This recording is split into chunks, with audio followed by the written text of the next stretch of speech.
appena finito l'incontro tra il presidente della Giunta regionale Federica, alcuni suoi assessori, alcuni suoi dirigenti e l'isontino politico per la riforma regionale della sanità per quanto riguarda la parte appunto dell'isontino.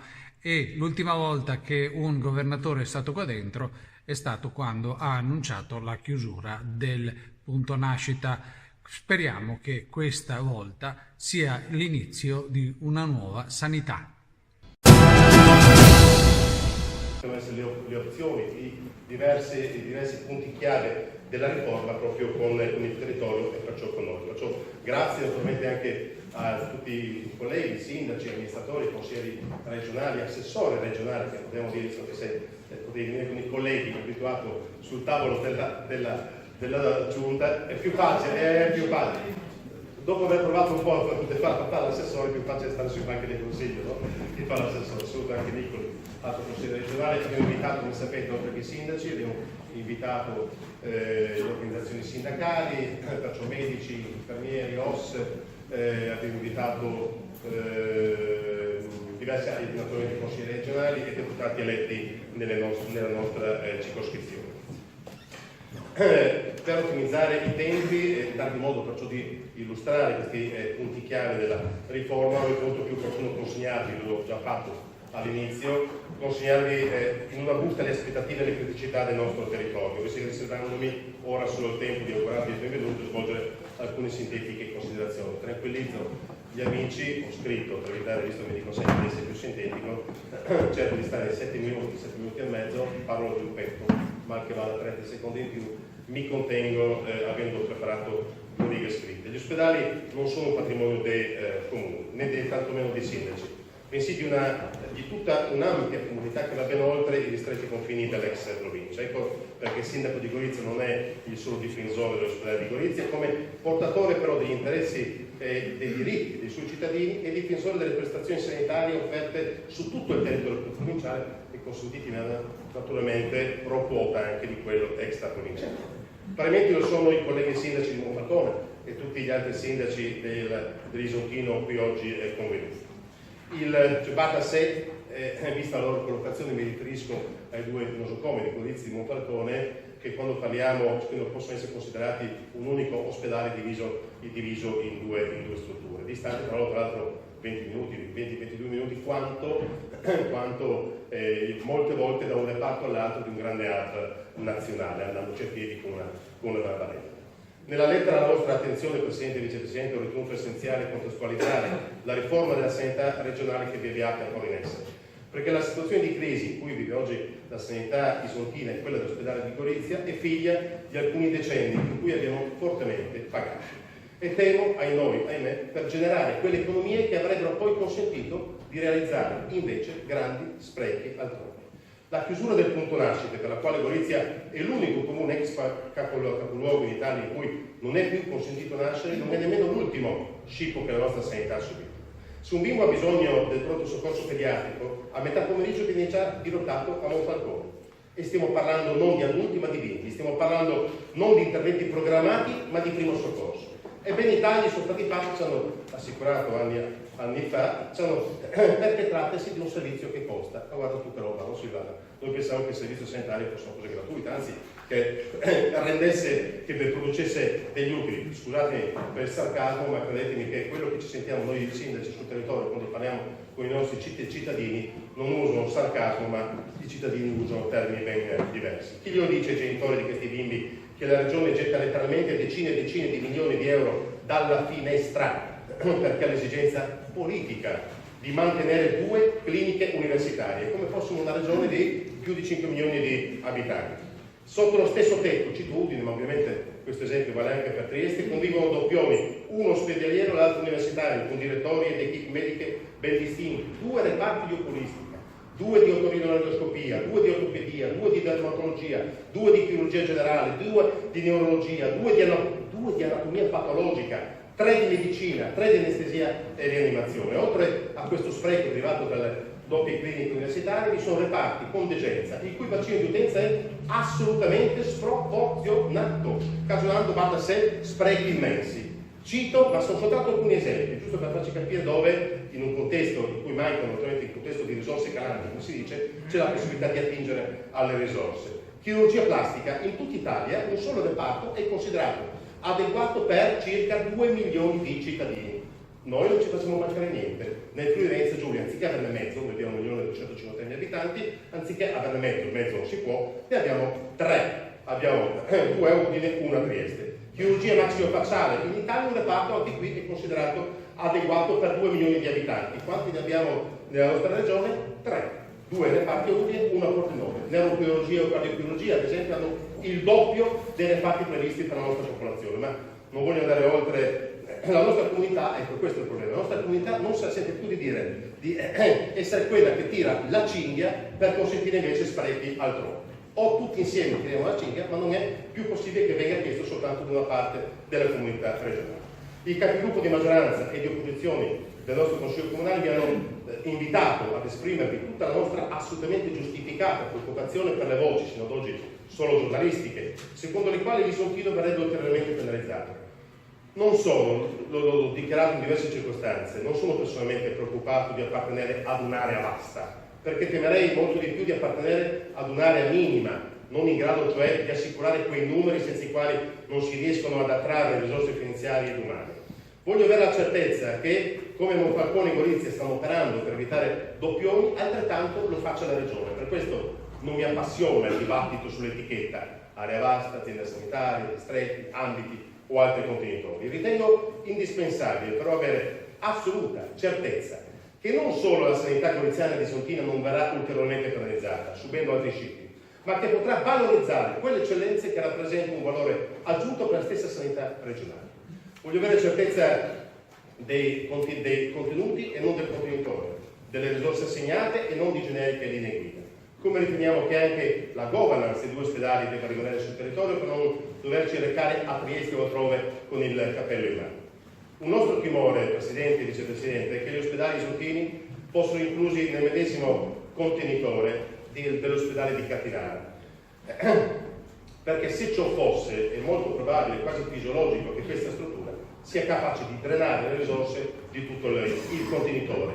Ma sono pronto a fare non 1, ma 2 passi indietro se ci verranno fornite adeguate assicurazioni in termini di risorse e prestazioni sanitarie. Oggi non è certamente il momento per entrare nel dettaglio dell'offerta sanitaria che riteniamo essenziale per il nostro territorio, che invece è contenuta nella lettera allegata. Ma ci sono proposte che non possono più tardare. Il personale di cardiologia è sufficiente solamente per una sede e non 2. Il personale medico, infermieristico, fisioterapico e DOS deve essere assolutamente implementato in diversi ambiti perché senza personale non c'è sanità. È un'ovvietà, ma è così. Deve essere aumentata l'assistenza domiciliare e dei non autosufficienti. Città che invecchiano, come le nostre, hanno bisogno di implementare l'EPI nell'RSA.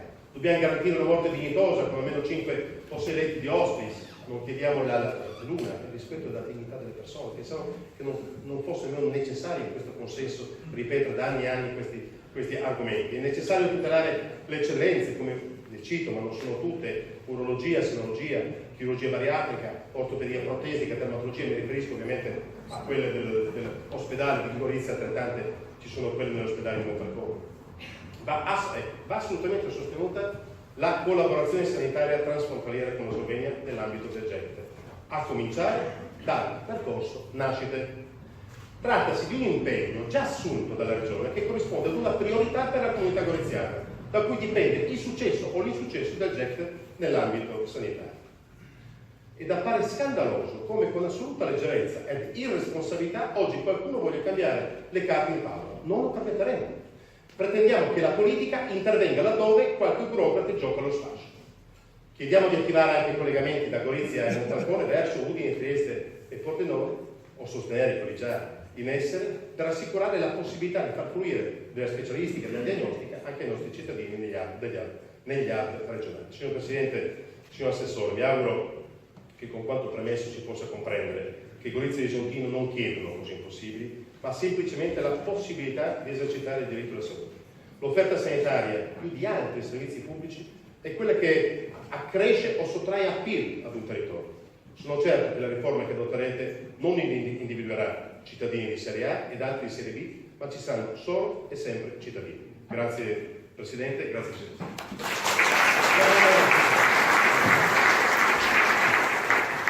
Non servono applausi, è un lavoro tra amministratori.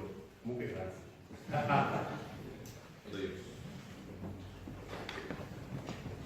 No, ma adesso no, nelle prerogative del Presidente è quello della ragione qua che sta seduto. Sono abituato ad alzarmi. Intanto vi ringrazio e scusatemi se andrò via prima, perché ovviamente sto seguendo un po' di materie, però ci tenevo ad essere qua, perché come sapete abbiamo iniziato un confronto con l'amministrazione regionale ed è un confronto vero. E quindi sono voluto essere presente a tutti gli incontri, malgrado dopo li abbia seguiti il vicepresidente Riccardi fino alla fine, ovviamente ascoltando insieme al direttore Cortiule e al professor Rosso, ma ci devo essere presente per far capire l'importanza che ha per Regione Friuli-Venezia Giulia questo passaggio ed è il passaggio del confronto. E non parlo di confronto, guardate, noi non siamo venuti qui oggi a presentarvi la soluzione della sanità a tutto tondo, perché non ce l'abbiamo, perché non esiste una soluzione univoca e perché appunto questo è un confronto biunivoco e non l'amministrazione regionale che viene a raccontare la sua soluzione onnisciente a qualsiasi problema. Il lavoro è iniziato e devo ringraziare dot esperti che hanno formato delle ipotesi che non sono scritte sulla pietra, sono delle ipotesi a cui ho chiesto di lavorare perché per il confronto bisogna partire da una base, dove uno dice questo va bene, questo non va bene, si può trovare una mediazione, dice una via di mezzo può essere quello, oppure esiste un'ipotesi C. Noi siamo aperti a qualsiasi ipotesi, per questo è il confronto. Che ovviamente dopo, rispetto ai vari incontri che abbiamo fatto sul territorio, abbiamo fatto, come sapete, un incontro invitando a livello regionale, invitando tutti i portatori di interessi, che vuol dire dalle associazioni ai sindacati agli operatori del settore, a livello regionale, e così lo stiamo facendo provincia per provincia. Oggi siamo appunto a Gorizia.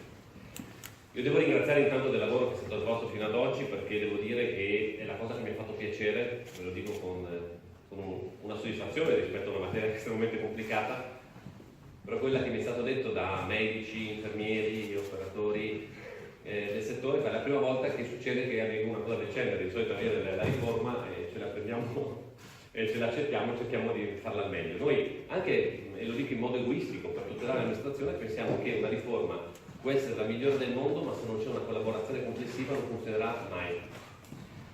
Con la premessa che non credo che esista la riforma perfetta, non penso che esista la soluzione a tutti i mali. Vedo posizioni differenti anche all'interno del mondo sanitario, dove qualcuno dice meglio questo, meglio il terzo, meglio il quarto, quindi ovviamente bisogna avere la capacità di fare sintesi e di capire, ed è questo che mi auguro anche nel confronto di oggi, e ringrazio le parole del sindaco che vanno in tal senso, assolutamente in tal senso, che il nostro obiettivo è quello di dare il miglior servizio possibile ai cittadini, punto. Tutto il resto è funzionale a questo, perché stiamo parlando del diritto alla salute dei cittadini. Oggi ci troviamo qui a parlare di governance, che è strumentale, è uno strumento, non è il fine.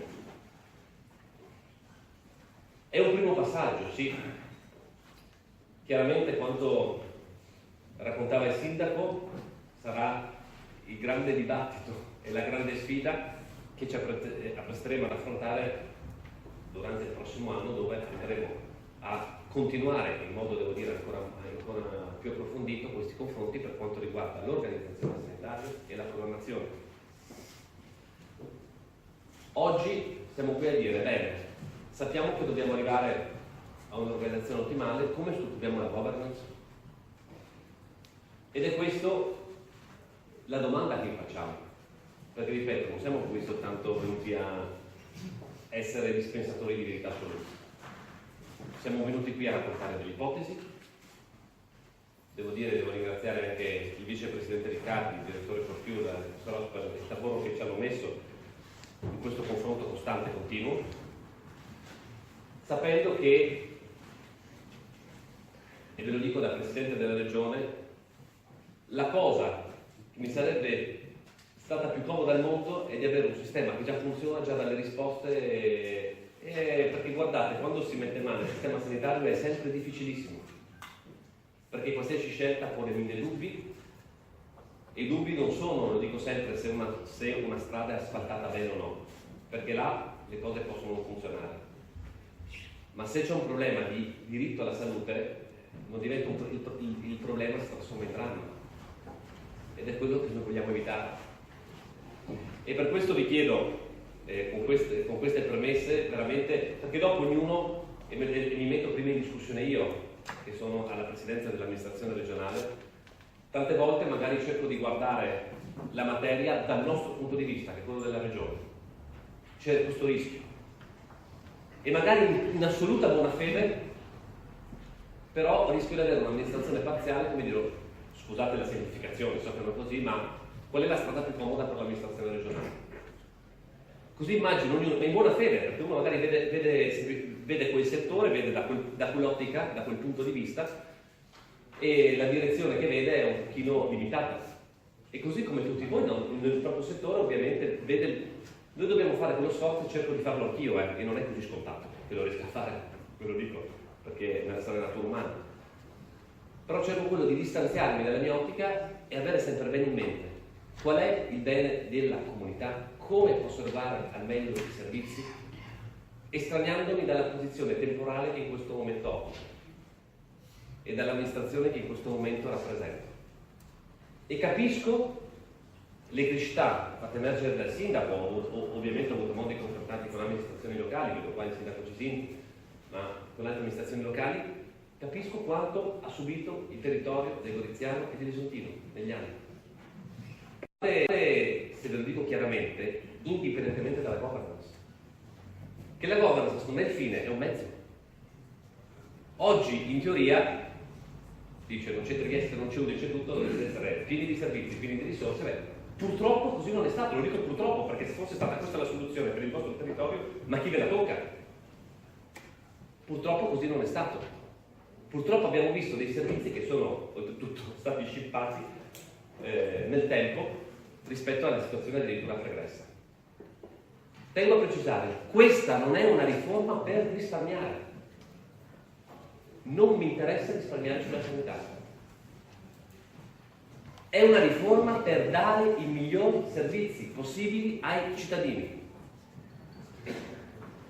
E sapere che le risorse devono essere investite per garantire al meglio il diritto alla salute dei cittadini. Non è una riforma per tagliare, perché lo riterrei irresponsabile soprattutto in un comparto come questo. Allora mi auguro che da questo incontro di oggi ovviamente possano uscire spunti propositivi che possono giustamente far emergere le criticità, e di questo ovviamente anche della nota che ci ha dato il sindaco di Gorizia, ma che sono convinto ci potranno dare tutte le amministrazioni locali, i sindacati, gli operatori del settore. Noi ne faremo tesoro anche in prospettiva, perché ovviamente, come dicevo, forse questa nulla è facile, ma forse questa è la parte più facile della governance. Il problema è quello che c'è dopo, perché penso i nostri cittadini non è che si interrogano come è fatta la governance, è se quando vado in ospedale ho i servizi per garantire me e alla mia famiglia il diritto alla salute. È questo che ci dobbiamo porre, non c'è dubbio. Infatti ce ne rendiamo conto che questo è il passaggio, diciamo, più semplice, tra virgolette, rispetto alla sfida che ci attende. Però, e chiudo veramente, e finisco come cominciato, dobbiamo, le riforme, la materia sanitaria non ha colore politico. Non mi interessa, ve lo giuro, intestare qualsiasi riforma a Federica Riccardi che sia, non mi interessa, e non voglio che sia così. E non vorrei che questa riforma, quando verrà, fosse quella di Federica Riccardi, vorrei che fosse una riforma del Friuli Venezia Giulia, dei cittadini del Friuli Venezia Giulia. Perché noi abbiamo una cosa ben chiara in testa, che se le scelte che faremo tutti remeranno sapendo che l'obiettivo è dare servizi ai cittadini nella stessa direzione, l'obiettivo sarà raggiunto. Se invece scriveremo la riforma perfetta, la più bella del mondo, che ci si invidiano, ma tutti gli attori del settore non remano nella stessa direzione, sarà un fallimento. E il fallimento, guardate, non è nostro, è un fallimento delle nostre comunità.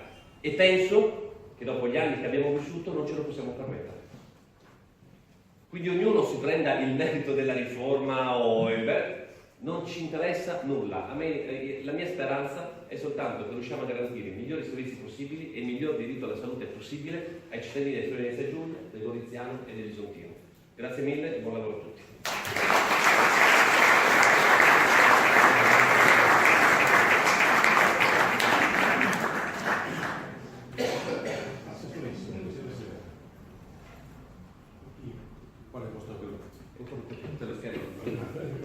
Io sarò brevissimo proprio per non portar via tempo all'ascolto. Rispetto anche a quanto ha detto l'onorevole Fedriga, la direzione per la salute ha l'interesse, come è stato detto, proprio ad ascoltare, perché abbiamo l'impegno proprio per trovare la modalità migliore nell'erogazione dei servizi. Quest'anno e il prossimo sarà veramente un percorso intenso di confronto per poter raggiungere questo risultato. Importante individuare, come ho avuto modo di dire, questo modello di governance come meta, che non è il punto di arrivo ma è una svolta per dei servizi che siano all'altezza delle esigenze di oggi, adeguati al bisogno che i cittadini di questa regione hanno ed è ai quali è doveroso rispondere. Quindi io cedo subito la parola al dottor Ross per l'illustrazione di queste ipotesi e sempre a lucro di tempo, fatta questa illustrazione, ci sarà lo spazio per voi che rappresentate le istituzioni e i vari corpi intermedi per farci sentire quali sono le vostre esigenze, le vostre ipotesi, le vostre proposte, per poi fare una sintesi che sia efficace e rispondente alle esigenze di tutto il territorio.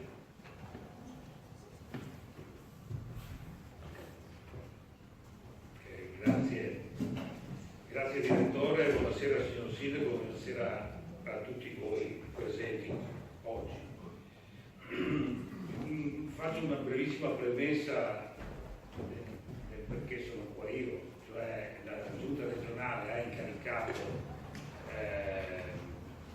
8 persone, tra cui me, di fare una o più proposte relativamente all'organizzazione istituzionale e alla governance e successivamente, dopo la decisione sulla governance, eventualmente dare un contributo rispetto agli aspetti gestionali. Non abbiamo ricevuto dal Presidente Fedriga e dal Vicepresidente Riccardi alcuna indicazione. Ci hanno dato un foglio bianco, hanno detto con molta onestà provate a parlarvi, a studiare la cosa e presentateci entro un mese un documento di base su cui discutere. Così abbiamo fatto una serie di incontri durante il mese di agosto. Il primo incontro con l'assessore l'abbiamo fatto il 31 luglio e poi il 7, il 14, il 20, il 23 e fino al 30 agosto abbiamo fatto delle analisi ognuno di noi e poi 6 sedute nelle quali abbiamo cercato di portare a fattore comune le cose che ognuno di noi aveva messo sulla carta. Il 30 agosto abbiamo consegnato il documento all'assessore e al Presidente e al loro rappresentato. Dico ancora una cosa, è evidente che il nostro ruolo, non dico che sia marginale, ma è un ruolo di supporto e poi è evidente che sarà la politica a incrociare gli elementi tecnici che noi abbiamo messo sul tavolo rispetto a una serie di altre questioni che riguardano territori e quant'altro. Diciamo anche che siamo partiti dalla considerazione che il sistema sanitario italiano è, se andiamo a vedere com'è riconosciuto a livello mondiale, è fra i primi per l'accessibilità e per i costi, e quindi era compito nostro anche cercare di non rompere quelle cose che funzionano. Abbiamo detto, ricerchiamo quelle che sono le criticità, consapevoli che comunque la gran parte del sistema, anche in Friuli Venezia Giulia, tiene. Dunque, qual è stato il nostro lavoro? Abbiamo fatto un'analisi sulle criticità. Vi ripeto, non è che il sistema sia solo criticità, ma il compito, se vogliamo metter mano, era quello di individuare quali erano i punti critici. Da questi abbiamo ricavato 4 punti sui quali, secondo noi, il sistema attuale dovrebbe essere corretto. E infine 2 ipotesi di strutture istituzionali, strutture di governo. Il primo punto, quindi, il tema delle criticità. Anche qui 4 scatole. La prima, gli aspetti di rilevanza strategica. So che teniamo un po' alta la cosa rispetto a quello che diceva il sindaco prima, ma ci pare che sia corretto anche partire da alcuni elementi di fondo che secondo noi il sistema deve interiorizzare. Su questi abbiamo detto che c'è poca chiarezza fra i mandati e le responsabilità, fra quella che è la funzione politica e quella che è la funzione gestionale. Secondo noi va chiarito bene qual è la responsabilità dell'amministratore pubblico nella programmazione, nella pianificazione, nei piani annuali, nella individuazione delle risorse, nel controllo, che deve essere dato responsabilità e ovviamente il giudizio finale poi a coloro che all'interno delle aziende governano il sistema. Secondo punto, criticità nei rapporti tra regione e università. Al di là del tema che affrontava prima il sindaco, noi diciamo che c'è attualmente poca chiarezza fra il compito proprio dell'università, che è quello della didattica e della ricerca, e la responsabilità di governo complessivo del sistema sanitario regionale che spetta alla regione. Quindi il nostro suggerimento è di rivedere i protocolli di intesa fino ad oggi vigenti ai fini di superare questa criticità. Il terzo punto è un recupero tecnico dei meccanismi di integrazione. La cosa principale è quella di mettere in moto, attraverso dei meccanismi che già ci sono nelle norme, come i collegi di direzione, la direzione per obiettivi, il budget e così via, le figure professionali che di fatto fanno il sistema. Quindi non è possibile il top down, un uomo solo al governo, ma è necessario che si recuperi all'interno del sistema una condivisione, poi è evidente che qualcuno deciderà alla fine, ma con in particolare i professionisti del sistema sanitario. Sul secondo punto, aspetti gestionali di governo del sistema, quali le criticità riscontrate? La prima, l'attribuzione delle risorse dalla regione alle aziende, anche questo ci pare che sia necessario farlo ex ante, e cioè non come è avvenuto spesso durante l'anno, perché diversamente le aziende non assumono responsabilità e non si è neppure in grado poi di giudicare quello che hanno fatto se continuamente durante l'anno, con meccanismi non sempre trasparenti, vengono modificate le risorse e i programmi relativi. Secondo punto, una difficoltà della direzione centrale della salute di reggere il ruolo di capofila nell'attuale impianto istituzionale, cioè riteniamo che vada supportata la direzione in maniera che sia in grado di intervenire nel sistema con dati, programmazione e controllo, cosa che dico che manca, ma l'abbiamo trovata carente.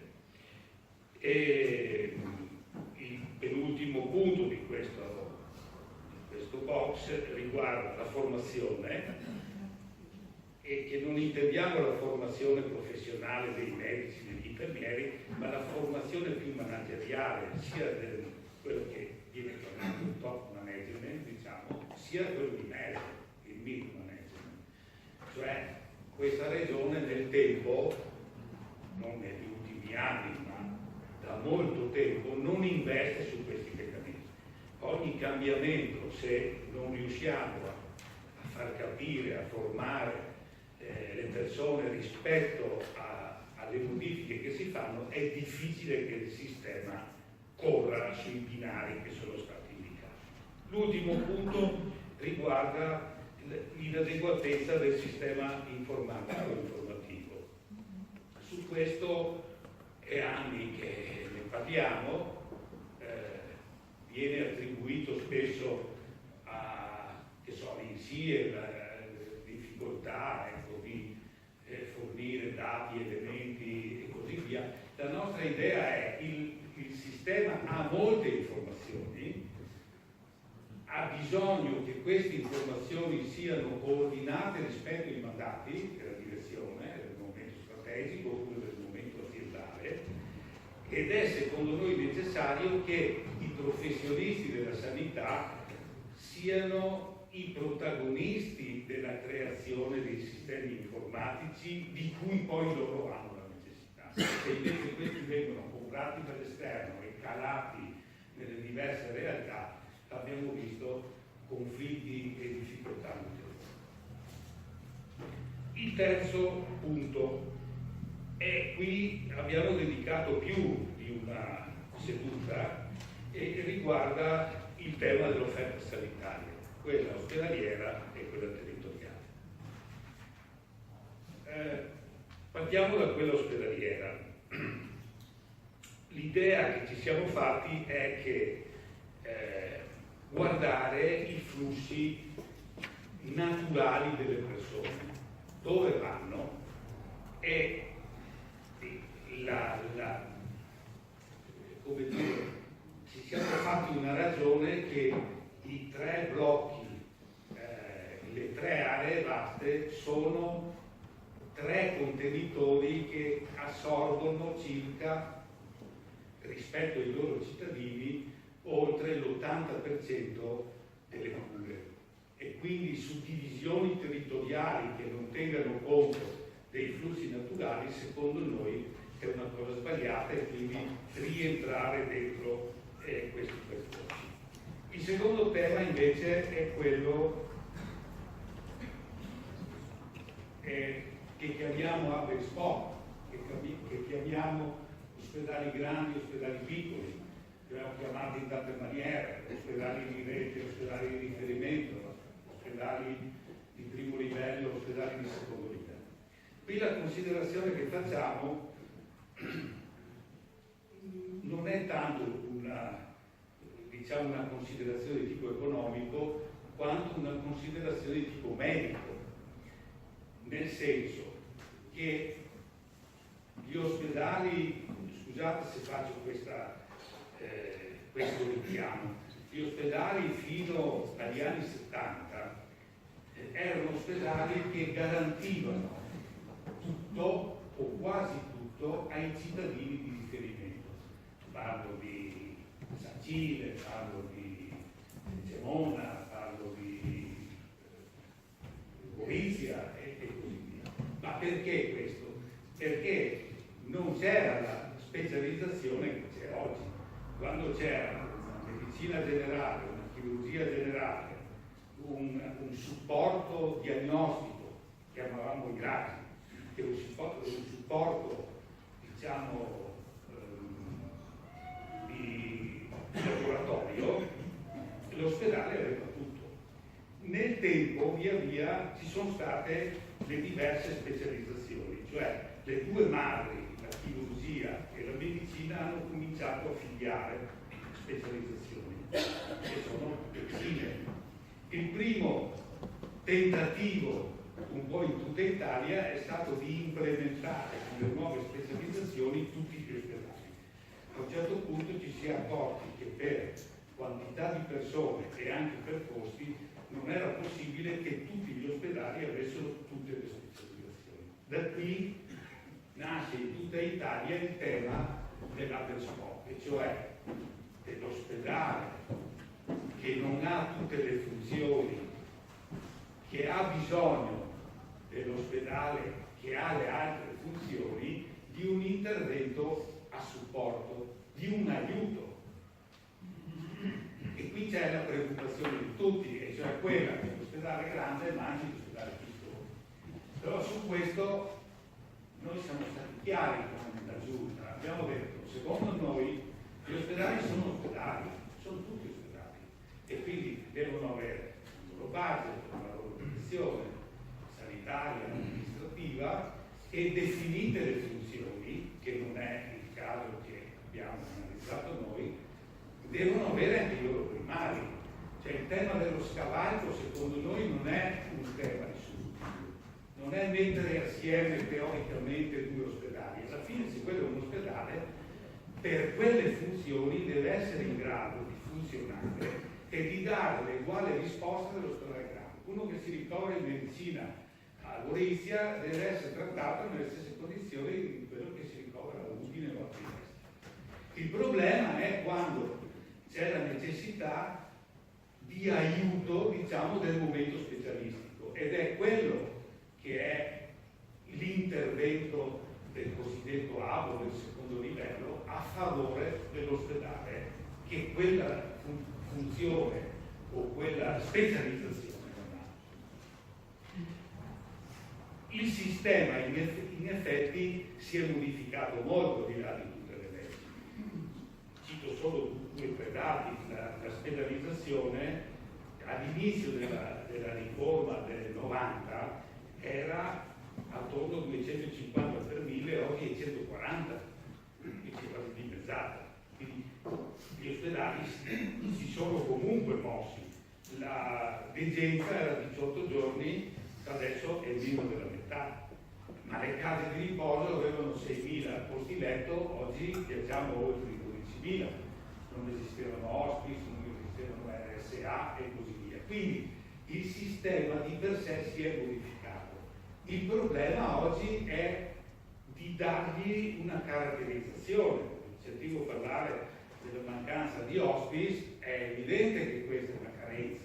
Cioè, se noi vogliamo che tutti i cittadini abbiano quantomeno le stesse opportunità anche nel morire, è evidente che gli hospice vanno fatti dappertutto. Sul territorio il tema che abbiamo riscontrato dal punto di vista negativo è una disomogeneità delle prestazioni offerte fra i vari, le varie aree, tante volte anche fra distretto e distretto. Anche una non, una non organizzazione corretta fra i diversi soggetti che intervengono sul territorio. Gorizia, per esempio, è un'area tra le più ricche dal punto di vista del volontariato e del terzo settore. Qui sono nate tra l'altro delle sperimentazioni particolari. Allora, quello che noi individuiamo è che un po' è un fai da te sulla regione, no? E quindi ci vorrebbe un momento di governo, ma di non tanto di integrazione, ma di coordinamento di quelle forze che già ci sono sul territorio ed eventualmente la loro implementazione. E qui naturalmente nasce il tema della distrettualizzazione, cioè il punto che noi suggeriamo agli amministratori è: non è tanto l'azienda sanitaria che dà l'input, è quello, il gestionale, cioè colui che si trova in quell'area. E in quell'area c'è il distretto, il rapporto fra sindaci, comunità locali, volontariato, terzo settore, prevenzione, sociosanitario, salute mentale, dipendenze, cioè tutto questo mondo deve essere regolato, al di là delle regole generali che vanno per tutti, nel distretto. Noi questo non lo vediamo. Oggi sono tutte scatole dentro sul territorio. Il distretto ha l'assistenza domiciliare e qualche altra cosa. Poi la salute mentale ha il suo dipartimento, la prevenzione il suo, le dipendenze il suo, le case di riposo non sono nostre ma sono esterne e così via. Il momento di dialogo e di governo è quello. Quindi direi il punto, ecco, su cui si integrano, si fondono, ecco, le varie diciamo, le varie offerte, da quella degli ambiti a quella del distretto, a quella delle case di riposo, eccetera, va dentro quel nucleo lì. E è difficile perché bisogna trovare anche le persone giuste, perché da questo punto diventa quella l'azienda vera su cui ci si confronta col cittadino. L'altro punto, e poi finiamo questo, che abbiamo suggerito al Presidente e all'assessore di far coincidere i distretti con gli ambiti, che con il meccanismo delle UTI un po' si è andato sfilacciando, per cui non è neanche più possibile fare degli accordi, per cui lì noi ci siamo un po' fermati, cioè dicendo non sappiamo bene come andare avanti. Noi avremmo anche delle idee di quello che potrebbe essere un ambito distrettuale, però bisogna andare avanti assieme a quelle che saranno le scelte sugli ambiti sociali. Dunque, con queste cose che abbiamo detto, con questa tipologia di criticità, abbiamo individuato che di criticità, scusate, non attengono tutto, come diceva bene il Presidente, al sistema istituzionale, ai modelli e ai contenitori. Una parte delle cose che ho detto prima riguardano la gestione, riguardano la seconda parte, però alcune di queste potrebbero essere favorite da una organizzazione istituzionale che abbiamo proposto con due opzioni. Quali sono i 4 punti secondo noi da tenere in considerazione? La riorganizzazione della rete ospedaliera nei termini che ho detto prima, per area vasta col modello Aperscop. La revisione del sistema di governo, abbiamo detto la difficoltà della direzione centrale e qui abbiamo suggerito l'istituzione di un organismo che abbiamo chiamato ente intermedio, poi chiamiamolo agenzia, azienda zero, abbiamo chiamato il Veneto e così via, che abbia le 2 caratteristiche: quella di fornire dati attendibili e nei tempi corretti alla Regione, che abbia il sistema informativo in mano, che abbia la formazione e che abbia il controllo, o meglio, che verifichi i dati da poi comunicare alla direzione sulla programmazione attuativa delle aziende. Cioè non che a giugno dell'anno già terminato si va a vedere cosa hanno fatto l'anno prima.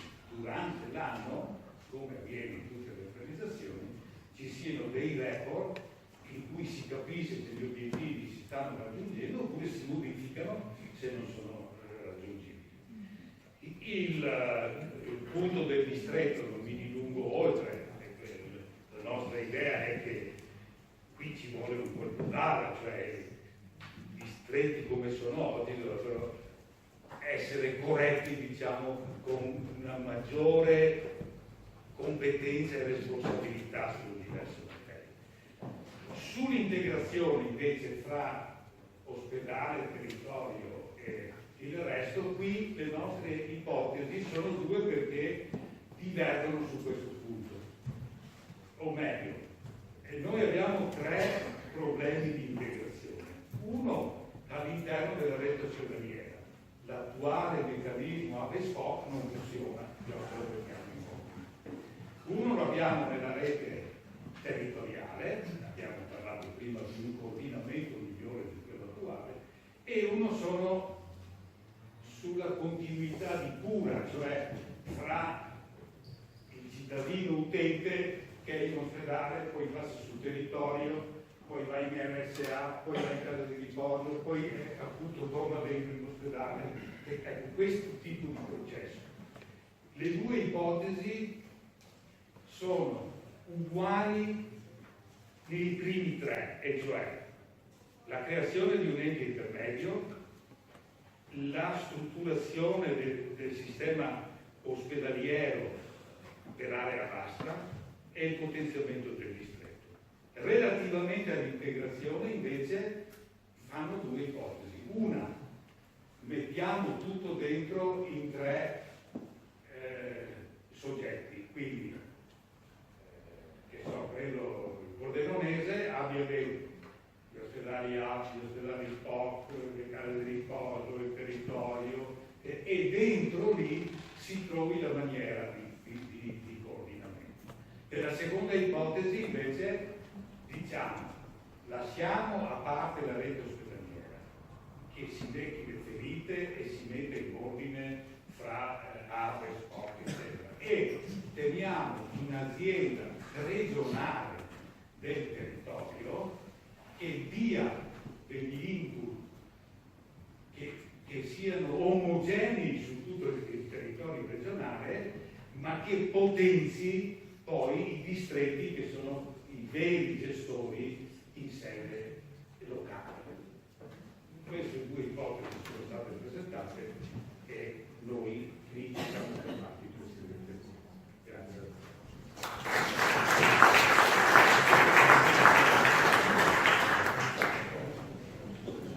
Genetica supporto, no? Funziona così adesso, basta alzare la mano come tutti i consessi e naturalmente il sindaco, i amministratori, organizzazioni sindacali, non necessariamente con comparti stagni, posso parlare prima uno come l'altro. Sindaco di Monfalcone Cisino, sai già come funziona, come si prega, no? Eri già in casa. Però credo che qualcuno abbia aperto ecco, infatti, grazie. Allora intanto vi ringrazio perché è un'occasione imperdibile per noi di confrontarci con chi decide, di confrontarci con chi ha pensato e illustrato anche in maniera così chiara quello che è il risultato dell'analisi, dello studio effettuato. Io ritengo di voler fare alcune considerazioni e poi di sottolineare quelle che sono delle esigenze.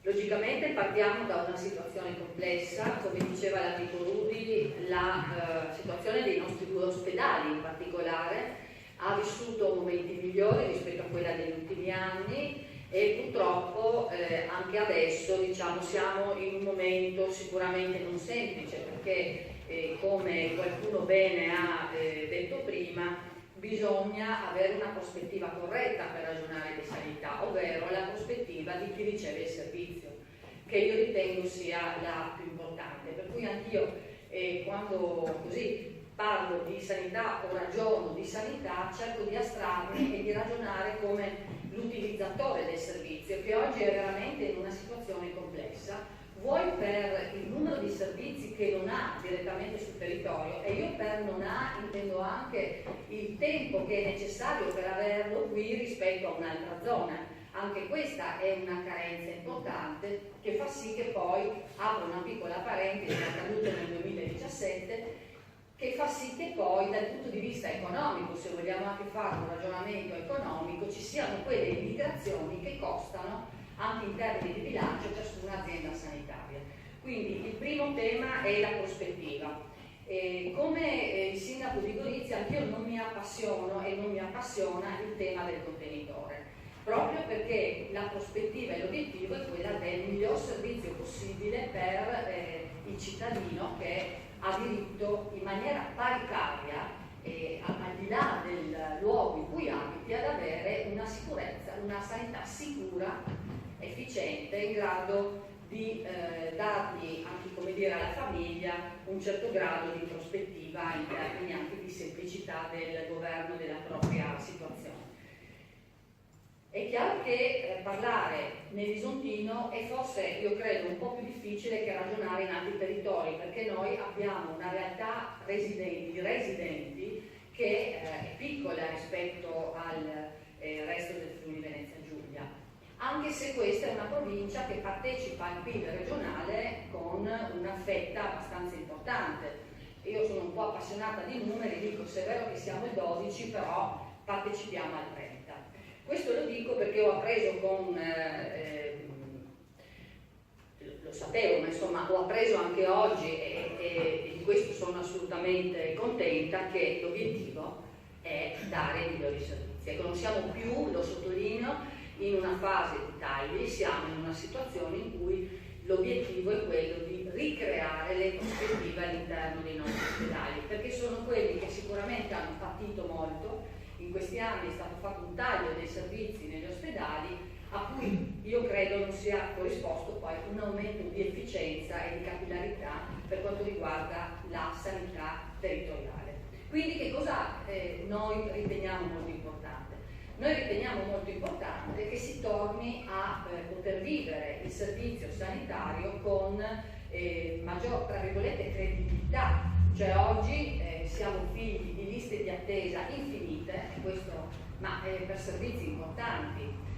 Abbiamo la preoccupazione dell'unità coronaria, perché come diceva Gorizia, lo stesso pensiero ce l'abbiamo Falcone, posto che è ovvio che quella specializzazione a cui faceva riferimento adesso il dottor Ross sta nelle cose e ci tutela di più. Se chi deve usare il servizio ospedaliero perché colto da un ictus o da un infarto, è chiaro che se arriva a un Falcone poi viene immediatamente anche condotto al Catinara, dove attrezzature, numeri eccetera consentono una migliore risposta e più sicura risposta. Ecco, io ritengo che questo sia l'obiettivo. Per questo credo anche che se l'obiettivo è il miglior servizio, la preoccupazione che noi abbiamo è una preoccupazione assolutamente, come dire, sincera e condivisa, che è quella dell'assorbimento di risorse, in realtà, che un hub come quello di Catinara potrebbe portare, assorbimento di risorse e di governance. Ecco, credo che sia questo il punto di partenza, ragionando proprio di questo territorio, per ragionare di migliori servizi. È fondamentale che si sappia che questo percorso certi paletti li deve per forza avere. Questo della governance è uno di quelli, proprio perché governance significa autonomia di gestione ma anche di scelta. E a proposito di scelta dico anche che sarà l'occasione per mettere mano all'organizzazione del piano attuativo locale, perché concordo sul fatto che le risorse debbano essere attribuite prima, se no non c'è neanche la possibilità di guardare con prospettiva le cose che si devono fare. Direi triennale sarebbe l'ideale come bilancio della regione, ma dico anche che il PAL un tempo era, i sindaci contavano veramente in quel momento, perché quando andavano ad ascoltare e ragionavano sul piano attuativo locale il loro parere aveva un valore. Nel 2018 noi abbiamo approvato un PAL addirittura ad anno già molto iniziato. Ecco, quindi questa è un'occasione per sottolineare anche questo aspetto. Dicevo della governance e però poi soprattutto sottolineo l'esigenza di altre due questioni molto importanti. La prima, quella dei criteri per i finanziamenti, perché senza il denaro purtroppo non si può ottenere, non si può fare niente. I criteri per i finanziamenti per noi sono ossigeno, cioè riuscire a rivedere i criteri perché poi alla fine ci sia un reale miglioramento dell'efficienza, del numero dei servizi che abbiamo, della competitività dei servizi in termini di qualità, di attrazione dei medici, perché anche questo è un altro problema. Io condivido il fatto di non rimanere piccoli e isolati, per questo motivo soprattutto, perché piccoli e isolati significa io che ho una buona professionalità vado da un'altra parte. Ecco. Quindi attrattività però vuol dire anche prospettiva. e quindi criteri per il finanziamento di specialità che talvolta abbiamo di grande qualità. Io a San Polo non posso non ricordare che abbiamo il servizio del piede diabetico, che è un servizio oggi già di grande eccellenza, che ha consentito a molti pazienti di evitare l'amputazione, con un risparmio che ovviamente è economico, ma che è di qualità della vita delle famiglie incredibile. Per mantenere e valorizzare il piede diabetico c'è necessità di un percorso che è più complessivo. Questo con riferimento al piede diabetico, ma direi che dobbiamo tornare ad essere ciò che siamo stati per l'ortopedia.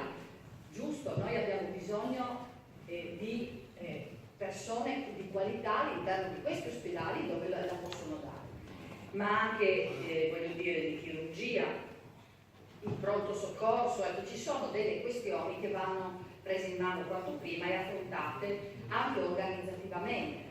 Un ragionamento sulla governance, un ragionamento oggi sul disegno, diciamo, complessivo, è un discorso che un po' esula poi dall'aspetto organizzativo. Però io credo che questo sia il momento anche per avere una visione d'insieme di ciò che dobbiamo poi ottenere in questo anno e mezzo.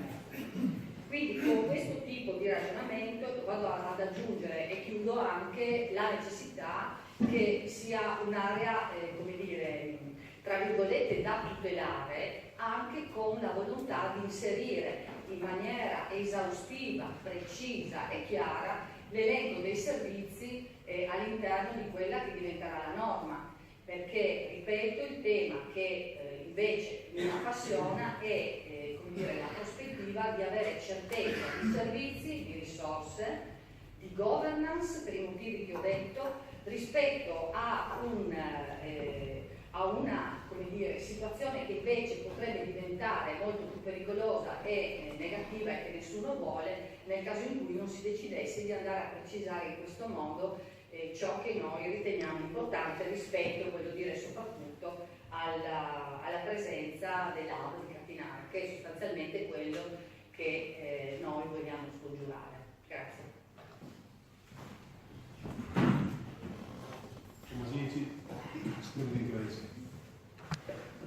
Buonasera, grazie per la parola.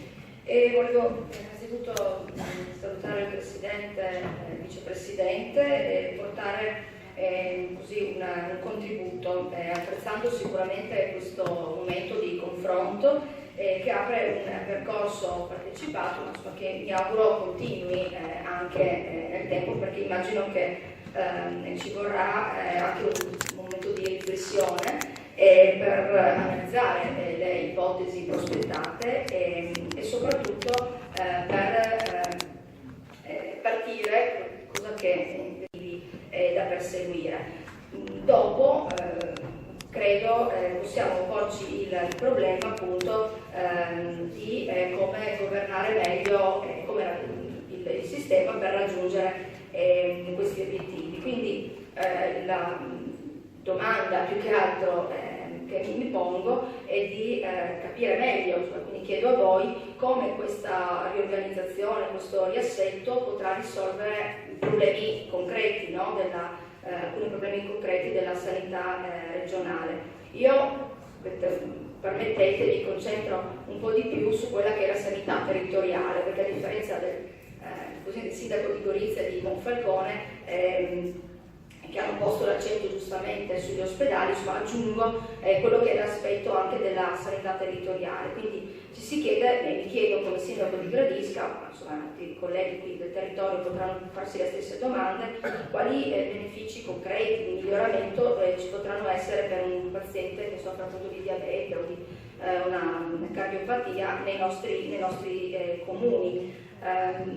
La medicina territoriale, quindi la medicina di prossimità, è ancora diciamo il faro, è ancora quello il modello nel quale si crede, oppure si intende cambiarla? In questo nella riforma della giunta regionale precedente assumevano un importante ruolo i centri per assistenza primaria. Ora, posto che diciamo di questi non troviamo diciamo, menzione qui, ma insomma può starci, ma c'è qualche altro qualche altro modello per perseguire gli stessi obiettivi, e all'interno di questo modello che ruolo avranno i medici di medicina generale. Ecco, rispetto anche a quelle che sono le risorse per la medicina territoriale, è vero che finora si è posto negli interventi molto l'accento su quelle che sono le risorse da garantire agli ospedali, ma risorse per il territorio. Resteremo sull'attuale percentuale che era stata posta come obiettivo, no? 55 territorio, 45 ospedali, è ancora un obiettivo oppure possiamo fare di meglio? O fare diversamente, non lo so. Poi anche rispetto al ruolo del privato in questo modello. Allora, io credo che la sanità pubblica sia il sistema più corretto, più equo per i cittadini, per garantire a tutti i servizi di cui hanno bisogno, posto che il privato in questo sistema agisce integrando con risorse e facendo la sua parte, ma con un ruolo credo integrativo. Ma appunto anche su questo vorrei sapere qual è la direzione che ci si prospetta, perché mi sembra importante. Quindi abbiamo parlato tanto di governance, per questo si è detto è un riassetto che parte dalla governance. Noto che in tutte e due le ipotesi di riassetto inevitabilmente si va verso un riassetto su 3 aree vaste. Quindi in entrambe le ipotesi illustrate c'è questo. È evidente per il territorio nostro, per il territorio dell'Isontino, che c'è un piccolo problema, no? Nel senso che dall'assetto sulle 4 province ci si sta lentamente spostando su un assetto a 3 in tanti ordini di organizzazione, no? Sia la riforma delle UTI sta un po' andando in questa direzione, da quello che sappiamo, la riforma delle altre, anche di altri settori. Prego? No, non c'è ancora. Insomma, quello che si io non ho visto un testo né sulle ATER né su. Meglio. Non l'ho visto ancora, però sono contento che lo sappia perché non so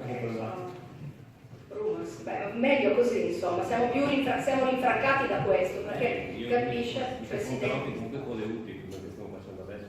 Sì, capisce il Presidente che c'è una preoccupazione da parte mia come amministratore, ma poi di questo territorio, ma altri evidentemente se condividono lo esprimeranno, di vedere eliminato, no, il ruolo e il peso di questo territorio nel contesto regionale. Anche in questo riassetto su 3 aree vaste si profila una sostanziale subalternità, no, del territorio al territorio del Triestino. Già prima negli interventi del sindaco Ziberna si sono fatti degli esempi concreti, no, di quello che è successo in passato, quindi voglio dire, le preoccupazioni non sono infondate dalla prospettiva di andare su tre aree vaste. Cioè già in passato è successo che da questo territorio risorse sono state drenate a favore di altre aziende che erano in difficoltà. Quindi questa questione, cioè la questione della tutto sommato sopravvivenza, magari non sulla carta, ma insomma della sopravvivenza anche in termini di prospettive, di futuro, di sviluppo del territorio, credo che debba essere tenuta in considerazione, almeno la pongo come questione importante. Per quanto riguarda l'ultimo punto, il territorio, sul quale appunto volevo concentrare anche l'intervento, noto che in entrambe le due ipotesi non si risolve, non capisco come con le due ipotesi si risolve quello che è proprio il problema, no, che è stato delineato, cioè la difficoltà di integrazione tra l'ospedale e il territorio a beneficio appunto dell'utente, che è unico e si vede, diciamo, attraversato da diverse tipologie di cura, di servizi, ma lui sempre è, e quindi non può essere frammentato. Quindi diciamo vorrei capire concretamente come l'ipotesi A piuttosto che l'ipotesi B va a risolvere la mancata integrazione ospedale, quella che attualmente è risultata comunque critica, integrazione ospedale territorio. Quindi, grazie per l'opportunità, questo è il mio intervento. Chi si prenota? Presidente, di sensibilizzare che non sono. Grazie Sindaco, io intanto vi ringrazio Sindaco di questa occasione. Oggi finiamo la maratona dei 4 paesi città, domani sarà un altro giorno. E allora a me spetta l'onere di mettere in fila un po' le cose che abbiamo fatto e le cose che abbiamo ascoltato, e partendo dal presupposto che vogliamo ringraziare i professionisti che sono occupati di questa cosa. Qui c'è il dottor Rosso, c'è la dottoressa Serrani, cioè gente che ha dedicato senza chiedere un verbo per correre ad affrontare queste cose, aderendo con entusiasmo a scelta della giunta regionale di affidare a delle figure che hanno un'esperienza, una storia fatta da secoli e Giorgio adesso ha detto bene, hanno scelto di cambiare, hanno detto voglio quello, voglio l'altro. Ora noi siamo venuti a parlare di lavori, lo voglio dire in maniera chiara, in particolare a tutti coloro che hanno ascoltato, coloro che sono intervenuti, ma in particolare al sindaco di Gradisca, al quale lo voglio assicurare, non siamo venuti a parlare di campo. Il tema non è il campo, anche perché se parlassimo di campo ne avremmo tanto da dire. Dove dovevano esserci e dove non ci sono. Non siamo venuti a parlare del rapporto pubblico-privato del modello di governance, perché altrimenti potremmo speculare qualche provvedimento operativo condiviso. Si è fatto per farvi non volete alla fine della legislatura per cercare di affrontare in particolare sugli accreditamenti delle case di riposo, quello che io condivido. Ma non è che è un'idea di qualcuno, questo no, e basta. Non siamo venuti a parlare dell'illuminazione della provincia di Trieste, che è stata fatta nella precedente legislatura. E se dovessimo parlare, e dobbiamo parlare dell'integrazione tra ospedale e territorio, ci sentiamo dire che non funziona, qui c'è una delle due ipotesi che parlano di Alevastra con ospedale e territorio esattamente come la 17. A Pordenone, se noi applicassimo il meccanismo non cambierebbe niente. Allora, o decidiamo che affrontiamo le cose per quello che stiamo dicendo, oppure facciamo altri ragionamenti legittimi, sì. Facciamo questi tipi di ragionamenti che secondo me spostano un po' il tentativo di affrontare il tema del governo, che non è banale, perché il tema del governo, soltanto il tema del governo, ha 2 o 3 cose che poi io cercherò di spiegare, che non sono banali. Poi c'è la partita della pianificazione sanitaria. La 17 ha preso queste 2 cose insieme, ci ha messo un anno e mezzo per arrivare. Noi intendiamo mettere la mano sul sistema di governo, facendolo subito, quindi non perdendo l'esercizio finanziario 2019. Allora, e cerco di mettere in fila le altre cose molto interessanti che ho ascoltato. Allora, il mio amico sindaco di Gorizia dice che queste comunità vogliono difendere i loro ospedali. E lo dice la nostra insieme come sindaco di Pavone. Allora io vi dico che i vostri ospedali non sono neanche in discussione, quindi non avete il problema di difenderli. Perché non esiste un problema di eliminare gli ospedali di Gorizia. Anzi. Non è un problema di risorse, l'ha già detto il Presidente della Regione, è un problema eventualmente di redistribuzione delle risorse. E io non credo crisi della sanità esontina. Io penso che ci sia una difficoltà dell'intero sistema del servizio sanitario regionale. Questo non lo dico io, lo dicono i dati. E allora il nostro compito è quello di cercare di garantire, come abbiamo detto anche prima, garantire il servizio in prospettiva. Perché fare manovre che servono per la settimana dopo non avremo neanche l'efficacia di poterlo fare nel momento in cui prendiamo le decisioni, no? Perché la settimana dopo sarebbe già arrivata. Quindi noi abbiamo il problema della responsabilità di capire come prevendiamo questo sistema che oggi sconta le difficoltà. Allora, anche qua, perché, siccome qui sono già partite le cose legittime, ci sono, alla fine queste hanno vicende anche di dialettica politica inevitabile, no?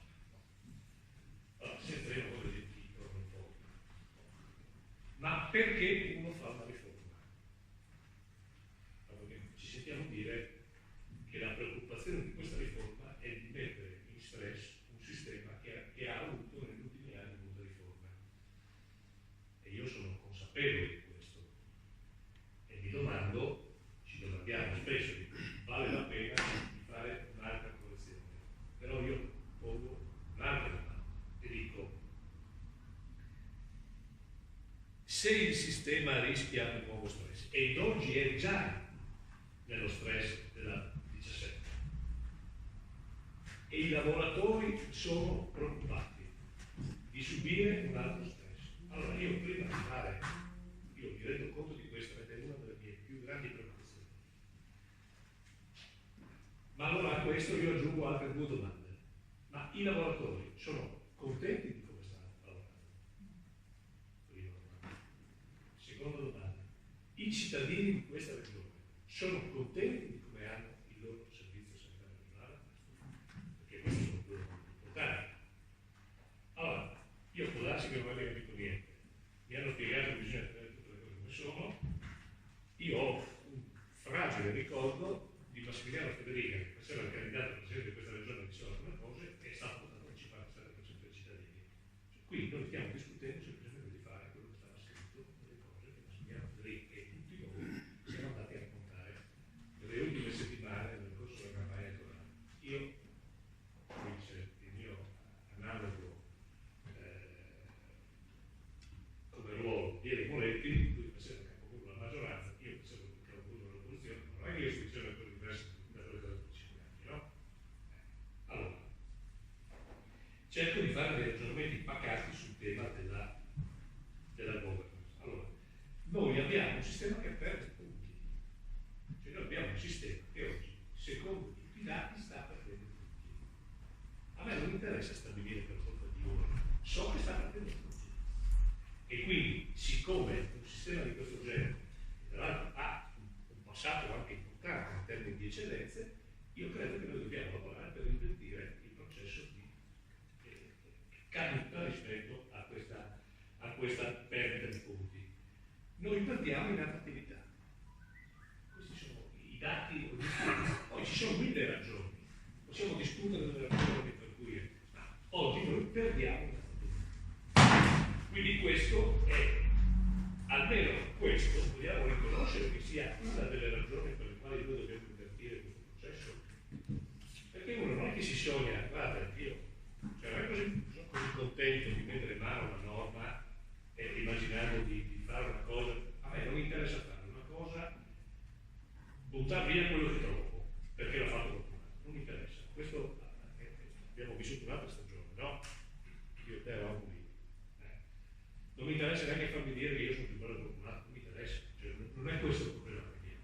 Se riteniamo di dover intervenire perché ci sono ragioni oggettive per intervenire. Allora, uno, il tema dell'attrattività.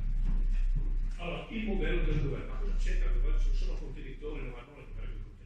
Allora, possiamo dirci che oggi il nostro servizio sanitario regionale ha 7 o 8 teste diverse? Cioè non c'è un punto nel quale, io la faccio sempre con una solita battuta che diventa semplice. Noi abbiamo 7 o 8 procedure di gestione del modello della privacy. Quella roba lì moltiplicata per tutte le attività di Stato che sono gestite da ogni singolo e quanto peso burocratico e quanta energia ogni singola azienda che deve fare un mestiere deve dedicare a questo. È un tema che solo intervenendo sulla governance, quelli che ci vengono a dire che non dovete questa roba qua, uno, mi pare un aspetto non di poco.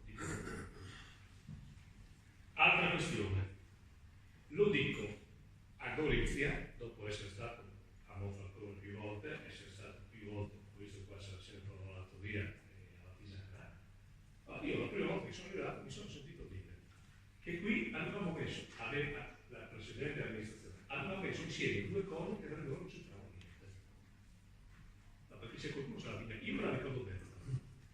Allora, noi abbiamo un tema di flussi, c'è un tema di flussi rispetto ai percorsi che vanno dalla richiesta, dalla domanda di bisogno più semplice a quella più complicata. Allora, il riordine di governo delle aziende, questa roba qua, la mette in ordine o no? Visto che non serve lì. E il tema dei flussi, lo dico con banalità, per situazioni che forse conosco un po' meglio, ma quando il cittadino, magari di una certa età, magari di un'età avanzata, ha bisogno di una prestazione specialistica e quell'azienda, per giustificare anche la propria esistenza e il numero di prestazioni, quello è costretto, invece di andare a 10 minuti di macchina da un'altra struttura a chiedere quella prestazione, deve fare decine e decine di chilometri, che si trovano a una certa età, magari devi chiedere al figlio, al nipote, al cugino, alla sorella di prendere il giorno di ferie per portarlo a fare quella prestazione. Ma questo è un problema oppure no? A me pare che sia un problema. Allora, già solo queste due cose ci facciano dire che il modello di revisione del governo, potrei aggiungere tante altre, è uno dei tanti temi e non accantono la complessità di quello che sarà nel 2019 la revisione del DDL della pianificazione sanitaria, che sono l'altro aspetto ancora più pesante, ma bisogna avere più tempo. Quarta questione. Noi abbiamo una società in questa regione che ha un cittadino su 4 che ha superato i 65 anni. Quindi la sfida all'orizzonte che abbiamo. Un cittadino, se lo spiegano i medici, ha almeno una patologia a oltre 65 anni. Sappiamo bene. Allora, il tema del rapporto tra i due elementi dell'offerta e quindi della risposta alla domanda di bisogno di salute ha due pilastri. Uno è il sistema dal punto di vista organizzativo, uno è il sistema territoriale, l'altro è il sistema ospedaliero. Naturalmente è declinato con condizioni diverse. 10-20 anni fa uno fa una appendicite e stava in ospedale un mese, adesso è la mattina anche il pomeriggio. Cioè, il mondo è cambiato. Allora, questi due pilastri hanno un problema di revisione. Non è sufficiente dire come è accaduto. Io prendo il 5% della spesa del servizio sanitario regionale e lo sposto dalla quota ospedaliera a quella territoriale. Perché l'esercizio contabile che ha spostato il 10% della spesa ospedaliera e l'ha portato alla spesa territoriale non è riuscita a garantire quelle prestazioni che continuava a garantire l'ospedale organizzando il sistema territoriale per dare una risposta. Perché questo è accaduto e questo sta accadendo. Drenando risorse al sistema ospedaliero e mandando in crisi un altro elemento, che è quello dell'emergenza-urgenza. Allora, noi su questi temi qua, ma in maniera equilibrata, a me non interessa dire che c'era prima niente. A me interessa cercare di creare quelle condizioni, sapendo che sarà un percorso ad ostacoli e nel momento in cui noi parleremo la nuova riforma, intervenendo su questi aspetti e poi io so che sarà un campo di battaglia, perché quando tu vai a mettere mano su queste cose è evidente che sarà. Allora, una guerra frontale sulle cose da mettere in ordine. Però la cultura territoriale, che in prospettiva, in particolare tenendo conto anche della condizione dell'anzianità delle persone, e il tema dello spostamento legato alla sfida vera culturale che è quella della cronicità. Perché guardate, il nostro sistema ospedaliero, se alcuni punti fatica, ma il sistema delle eccellenze, questa funziona. Quello che non funziona è quello che sta sotto. Allora, noi su queste vicende qua, ma non perché pensiamo di risolvere il figlio di tutti, non è così. Ma il problema è che o metti mano a sta roba e la traghetti in prospettiva, o altrimenti tu, altro che perdita di attrattività. Vogliamo dirci che per anni in questa regione non si sono fatti investimenti in tecnologia? Vogliamo dirci che in normale organizzazione, se facessimo un calcolo delle quote di ammortamento degli investimenti che facciamo, queste macchine qua che lavorano 2 ore al giorno rispetto alla capacità e alla flessibilità di altre, allora queste robe vogliamo dircene o no? Perché sono questi i problemi che abbiamo davanti. Allora, il tema del territorio e il tema dell'ospedale. Allora, qui 25 anni fa c'è stato qualcuno che ha avuto coraggio nel dire così. Perché guardate che il tema degli ex articoli del libro è il tornante della prospettiva di quella che già 25 anni fa si immaginava rispetto a quella che doveva essere la struttura ospedaliera, che non riguarda Falcone, non riguarda Gorizia, riguarda altri territori. Allora, dentro qua noi abbiamo il problema di spostare pezzi nel sistema territoriale.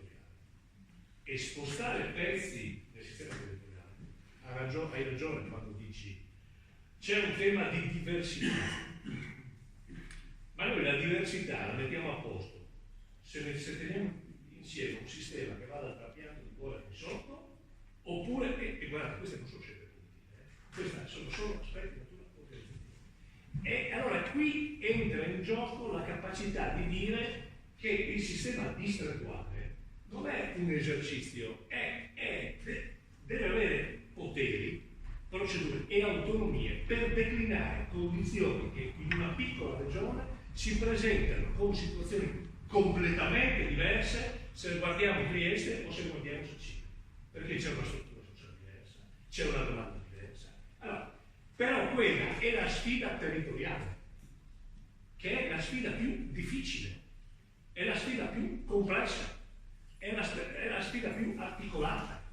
Allora, poi c'è il tema degli ospedali. Allora, io sono tra quelli che condivide, che d'altronde ne abbiamo anche parlato, di due sindaci che devono giustamente tutelare le posizioni della loro città e delle loro strutture. Allora, io penso che almeno da qua a un orizzonte non di breve, ma di lungo termine, cioè immaginare che una riesca a dare risposte a tutti i fenomeni che si presentano in queste case e non faccio personalmente politici. Penso che l'ospedale di Rete sia un elemento insostituibile per il funzionamento della risposta oltre il distretto, ma anche per il funzionamento dell'ANA. Mi rendo conto che nel momento in cui, perché la storia la conosciamo tutti e le preoccupazioni sono legittime, mi rendo conto che nel momento in cui si costruisce un sistema che è il vero sistema hub-and-spoke, che la 17 l'ha declinato, ma alla fine non l'ha realizzato, perché oggi non fatemi fare degli esempi che diventano antipatici di situazioni che sono accadute dove anche lì ogni struttura cerca nella sua autonomia, ma non nella sua suddivisione sbagliata rispetto ai flussi delle attuali aziende, a difendere delle condizioni di patologie dove non sono in grado di dare quelle risposte perché quelle specificità non vengono garantite quei punti e si fa fatica ad andare da qualche altra parte. Allora, io penso che questa cosa qua, ed è giusto quello che dicono i sindaci, è giusto quello che dice Berna e ACG, noi nella legge dobbiamo scrivere che gli ospedali spoke dentro una struttura hub e spoke deve avere risorse, autonomie, figure professionali, cioè deve avere un'autonomia vera. Dobbiamo garantirla questa cosa.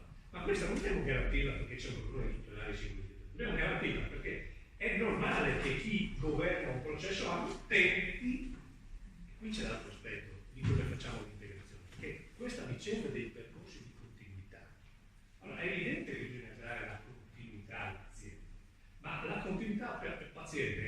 garantita dalla stessa azienda o è garantita dalle procedure e dalla correttezza del percorso che tu fai sotto il profilo organizzativo? Perché questa è l'altra grande questione vera. Quando mi si dice il problema vero è la presa in carico del paziente.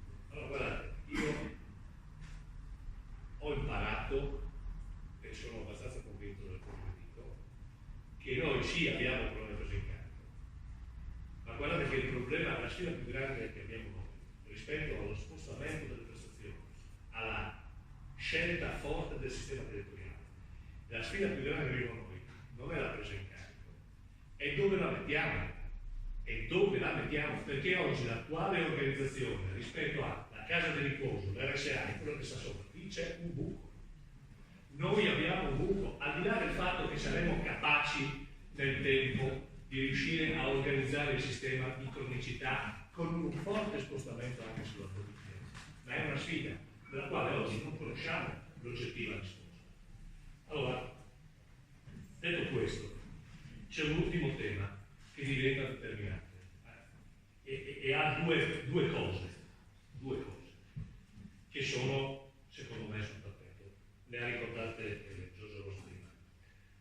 Noi abbiamo un grande ritardo nella formazione non della qualità manageriale aplicata, la qualità manageriale applicata, c'è un mercato, noi abbiamo trascurato in questi anni, e non dico solo negli ultimi 5, ci sono stati molti anni nei quali noi non abbiamo, questo sistema non ha investito nella formazione della classe media manageriale, che è la spina dorsale del sistema. L'altra cosa, le disgrazie che condividiamo insieme con l'assessore ai sistemi informativi, e lo dico con grande rispetto, lì dobbiamo smetterla di continuare a immaginare che ancora quelle persone hanno ancora un numero di dati. Il tema dell'innovazione tecnologica è una partita sugli investimenti dell'attrezzatura, ma una partita sui sistemi informativi per il flusso dei dati. Quella è un'altra di quelle cose dove noi dobbiamo avere il coraggio di riconoscere che se ci sono dei sistemi che la Regione oggi ha a disposizione e sono in grado di dare delle risposte, prenderemo le risposte da loro. Ma se non sono in grado di dare delle risposte perché sanno fare bene altre cose, e vuol dire che noi quelle cose lì dobbiamo andare a prendere da altre parti dove si è dimostrato che questo lavoro non ci va bene.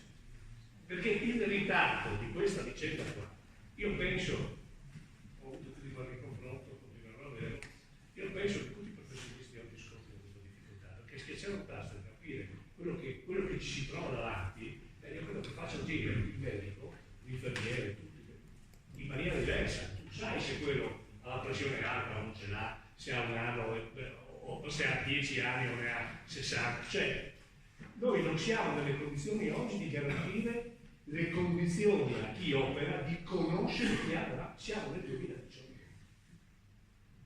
Allora, anche qua, io mi rendo conto, questa sera non è facile, no? Dire, no, io quando mi sento dire, abbiamo sempre fatto così, abbiamo sempre fatto, e infatti non funziona.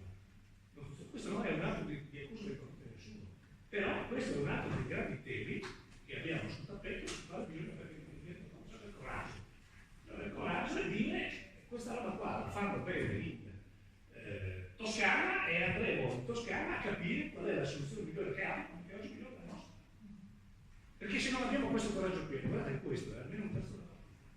Perché se non sulla partita dell'innovazione e della gestione dei dati in maniera efficiente rispetto a riusciamo a mettere raggiungere l'arco di qualche anno, il sistema gira e alla fine non sarà più un problema di dire ospedale, cambierà inevitabilmente, cioè saremo nelle condizioni di dare una risposta che ha delle prestazioni di efficienza che sono sicuramente migliori rispetto a quelle negative. Allora, queste sono le cose che abbiamo sul tappeto e non ho parlato, non sono entrato dentro l'oggettiva carne della pianificazione sanitaria, perché quella sarà un'altra sfida, altrettanto complessa. Però ho imparato una cosa. Ho imparato un'altra. Rispetto anche alle specificità, perché questo è un altro tema. Le specificità hanno a che fare, i medici, intanto sono pochi, e quelli bravi si possono permettere di scegliere dove andare a lavorare. E questo che cosa ha a che fare? Ha a che fare con la casistica, che determina la scelta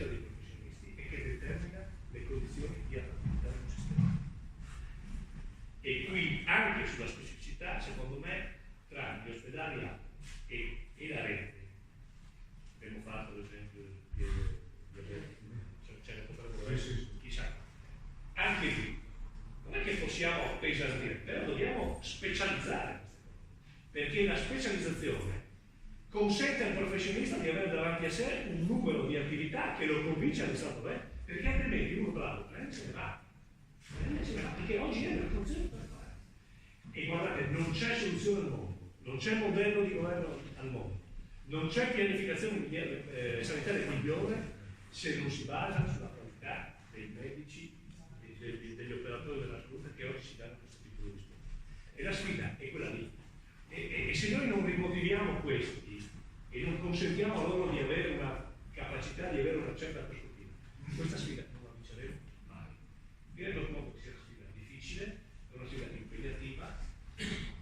Noi laicamente cerchiamo di affrontare le cose per quelle che sono, e con questo spirito io vi ringrazio di aver avuto la pazienza di ascoltarmi e darvi appuntamento a quelle che saranno le prossime occasioni, perché al di là della serata di oggi, adesso noi abbiamo incontro una settimana nella quale le decisioni non prendono, ma non è che una volta che abbiamo preso le decisioni il percorso di ascolto finisce, perché poi i testi, una volta definita una soluzione A o quello che deve venire fuori, poi inizia l'ulteriore fase che ha a che fare con la produzione legislativa, che ha a che fare con le commissioni, le audizioni, gli altri inevitabili incontri che saremo non costretti, che ci farà piacere fare e dal quale ci auguriamo di ottenere ulteriori suggerimenti e azioni che devo dire, e voglio veramente ringraziare, abbiamo ascoltato da tutti gli operatori della salute, cioè tutti gli operatori della salute che abbiamo incontrato in questi mesi, alla fine ci chiedevano soltanto fateci dire quello che pensiamo, cioè coinvolgeteci nelle cose. Noi l'abbiamo fatto male, l'abbiamo fatto male, potevamo farlo meglio, abbiamo provato a fare nel migliore dei modi quello che potevamo riuscire a fare. Questo dobbiamo fare anche per questa ragione. Io vi voglio ringraziare a pari di tutti gli amministratori locali, ai quali penso, e basta penso, e qui veramente sto, perché qui c'è, questa sia una partita politica. La partita politica è difendere un sistema che in questa regione, al di là delle appartenenze, ha conquistato negli anni e ha difeso negli anni un proprio pilastro che è l'integrazione sociosanitaria.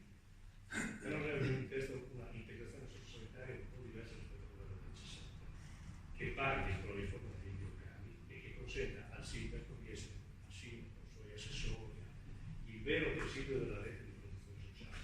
E questa sta dentro il sistema. Il direttore generale dell'azienda è uno strumento del sistema, non può essere quello che detta la linea rispetto al Ministero della protezione sociale, che è l'altro momento di fondo che ha a che fare con la politica territoriale e che determina la soluzione a quella complessità.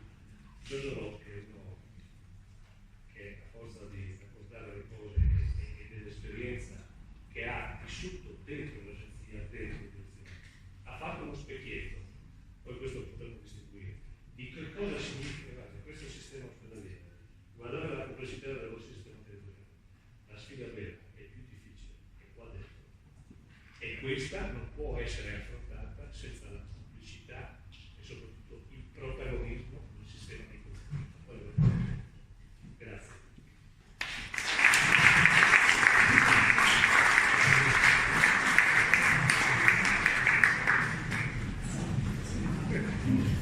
Grazie, comunicazione, grazie assessore Riccardi, dottor Giulio, dottor Rosso, grazie a tutti voi, penso che quello che possiamo fare nell'incontro di oggi è sicuramente un incontro positivo e trasparente. Grazie.